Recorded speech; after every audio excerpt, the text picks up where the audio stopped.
Well, hello, Uncle Larry here, this time on the concept of lived experience and where facts fit in.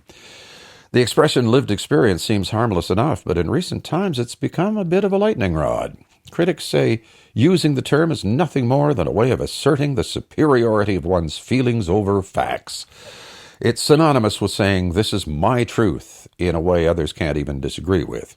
According to the criticism, a lived experience is used as a shield to protect oneself from scrutiny, from challenging questions, or from having those lived experiences tested against the best available evidence. Let's just wait a second. I will return to that criticism, but I don't think it captures everything. It might be better to dig a little deeper into other possible meanings of lived experiences first, so let's do that. Lived experiences are not facts, but they aren't pointless either.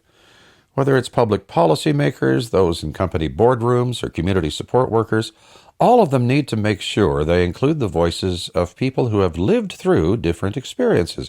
Helps us gain perspective.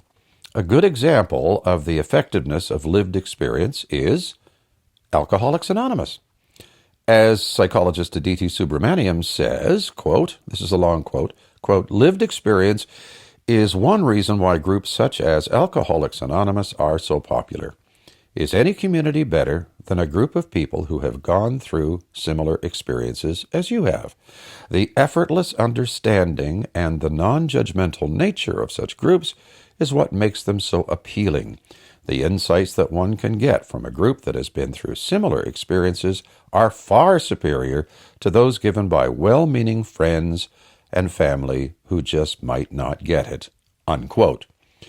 So, without lived experience, not only can we not understand what a person has actually been through, we simply cannot judge them by the same standards that we judge ourselves.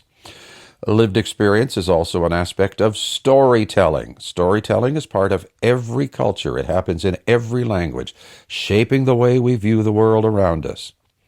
Now, in a world where scientific evidence is a primary source of knowledge, these lived experiences still have a place. Many people on the margins of society have often been excluded from telling their own stories. Indigenous peoples and people with disabilities come to mind as two examples. They're often talked about or written about from the perspective of people on the outside, causing them to be misrepresented or portrayed as rather two-dimensional figures. When we step aside so individuals can share their own stories, we're allowing them to take center stage. It's empowering. It assures people they are seen and actually heard.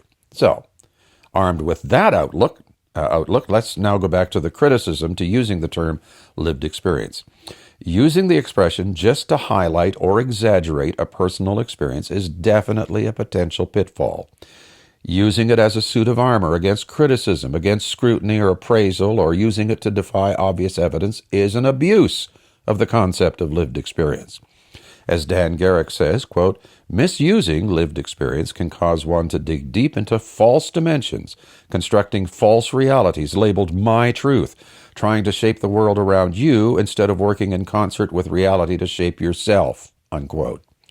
We do need to pay attention to the stories people tell while keeping an eye out for those who dilute or distort the concept of lived experience for their own ends. And deciphering the difference, as with most things in life, is very, very tricky. Lived experience has its place, so don't discard someone's lived experience before listening respectfully. You might learn something. However, don't just uncritically accept everything people say about themselves just because they claim it is their lived experience. Facts still matter. Evidence matters. Truth matters. Don't be played. It's something where you just have to use your judgment.